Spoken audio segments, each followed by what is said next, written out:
राम भक्ति काव्य धारा में तुलसी का स्थान। तुलसी कृत राम काव्य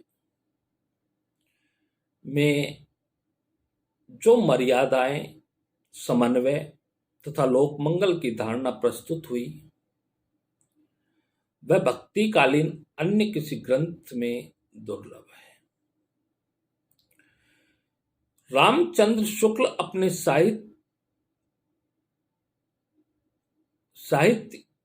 हिंदी साहित्य के इतिहास में लिखते हैं,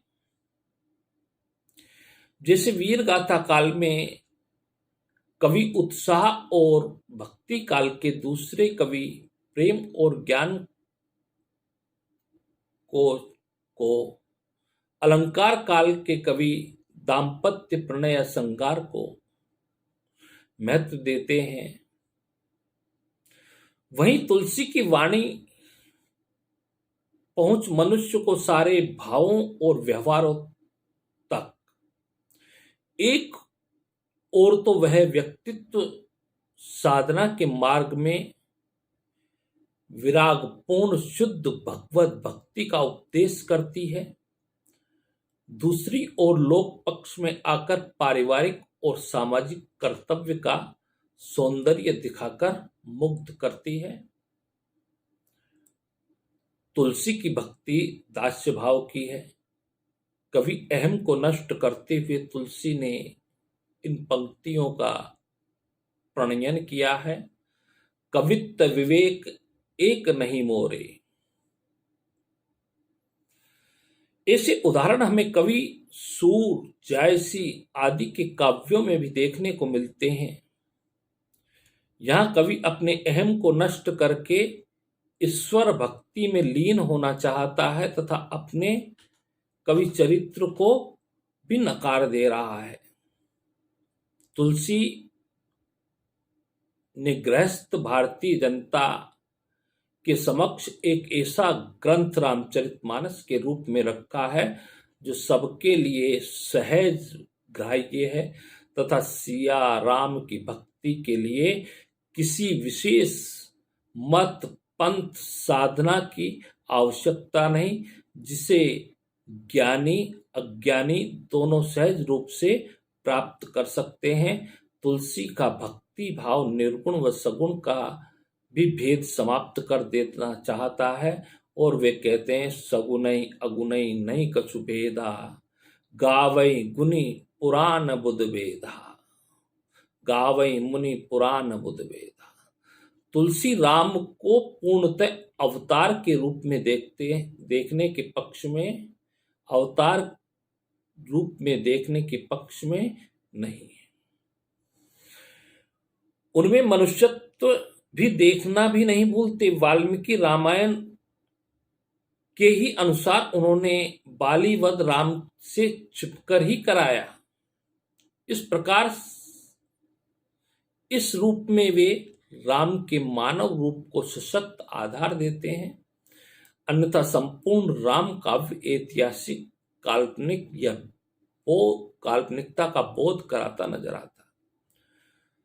तुलसी के राम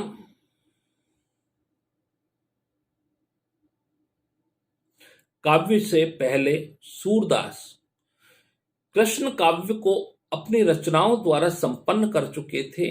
उन्होंने कृष्ण के चरित्र में बाल लीलाओं को बहुत ही सुंदर व नए नए प्रसंगों के साथ उद्घाटित किया तथा कृष्ण के चरित्र को भक्ति का सुदृढ़ आधार बनाकर प्रस्तुत किया। सूरसागर लिखकर उन्होंने भक्ति, श्रृंगार, वात्सल्य रस का चरमोत्कर्ष पहुंचाया। कृष्ण के चरित्र का विकास वे उस सांस्कृतिक नायक के रूप में नहीं कर सके जो हमें तुलसी के राम में देखने को मिलता है।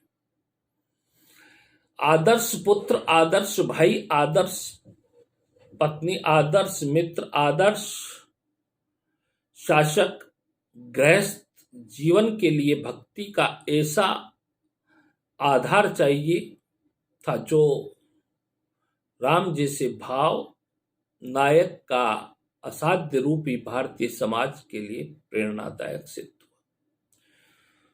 सूरदास लीलाओं में तुलसी ने से बहुत उच्च कोटि के कवि हैं।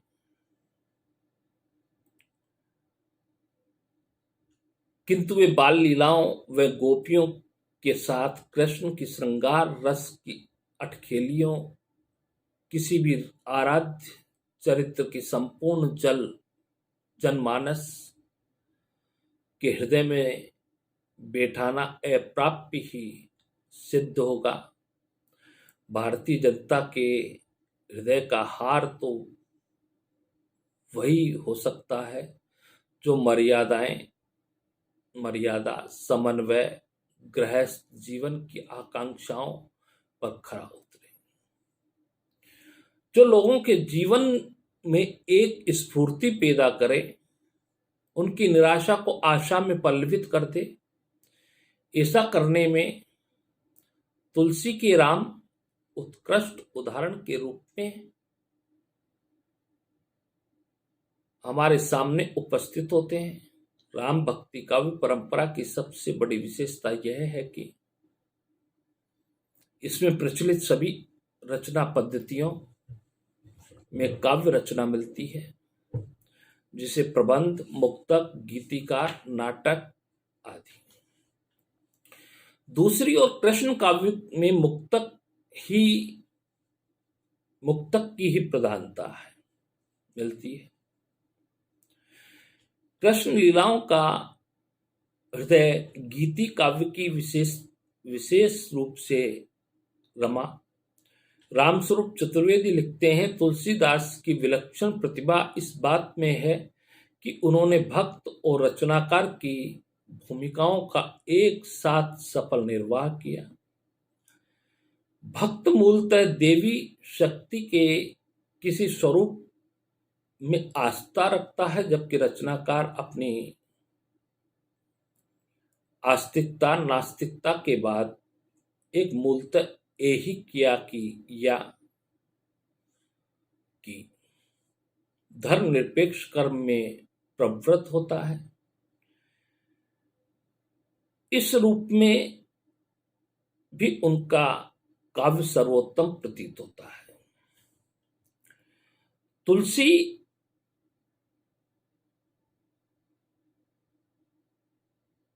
के समय में लगभग संपूर्ण भारत में मुगलों का शासन था। भारत की दीनहीन जनता हताश व निराशा के एक ऐसे अंधकार से जकड़ी हुई थी जिससे बाहर आना मुश्किल हो रहा था। इन सब परिस्थितियों के बीच एक ऐसे महाकवि का उन्नयन होता है जो न केवल भारतीयों के हृदय से निराशा का भाव समाप्त करता है, बल्कि उन्हें उपासना के लिए ऐसा विराट और आदि चरित्र देता है जो वर्तमान समय में भी उतने ही उदार रूप में लोगों के हृदय मन पर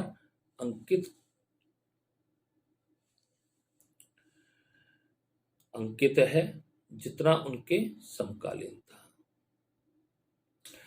तुलसी साहित्य में हमें समाज सुधार, उनके समय की देश दशाएं, सामंत विरोधी तत्व, ब्राह्मणत्व विरोधी धाराएं आदि सभी मानवतावादी दृष्टि देखने को मिलती है। कवितावली में तुलसी ने युग दर्शन,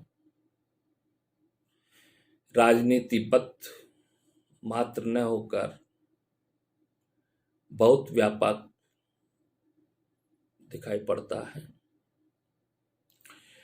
अपने समय की जनता में व्याप्त भुखमरी और बेरोजगारी का बहुत मार्मिक चित्रण करते हैं। खेती न किसान को, भिखारी को न भीख बलि, बनिक को न बनिक बनिक को बनिज न चाकर को न चाकरी, जीविका विहीन लोग सोदिमान सोच बस, कहे एक एकन सो कहाँ जाए करी बस। कवितावली में राजा और राजनीति, समाज और अर्थ से आगे जाकर संस्कृति और धर्म की दुर्दशा का चित्रण किया है। ये जो लिखा, खेती न किसान को वनिक को न भी, आज का जो कोरोना काल है, इस कोरोना काल के अंदर भी 2, 3, 4 महीने तक यही स्थिति रही है।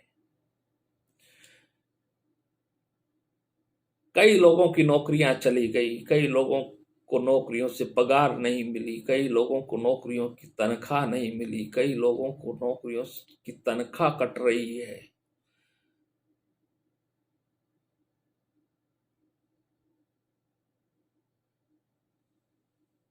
लोग दुकान नहीं खोल पा रहे हैं, क्योंकि आज कोरोना रूपी महामारी संपूर्ण विश्व में फैली हुई।